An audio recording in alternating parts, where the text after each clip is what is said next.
तर माझी एवढीच विनंती आहे अजित पवार साहेबांना, आता सध्याचे कृषी मंत्री माणिकराव कोकाटे साहेबांना आणि देशाचे पंतप्रधान नरेंद्र मोदी साहेबांना कळकळीची विनंती आहे, एक तर कांद्याची निर्यात बंद तुम्ही लावू नका, आणि जर लावायची असेल तर आम्ही कांदे पिकवणार नाही. अहो, तुम्ही एखाद्या कंपनीचं प्रॉडक्ट जर तयार करताय, त्या कंपनीला एवढा अधिकार आहे की त्याचं प्रोडक्ट कोणत्या किमतीला विकावं. अहो, तुम्ही आमचे निर्यात बंदी करून तुम्ही आमचे कांद्याचं बाजार पाडत राहिले, तर मग आम्ही आमचा प्रपंच कसा तयार करायचा.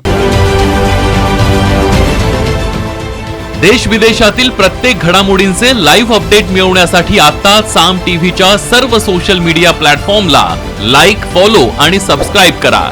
तसंच सर्व नोटिफिकेशनसाठी बेल आयकॉन प्रेस करायला विसरू नका.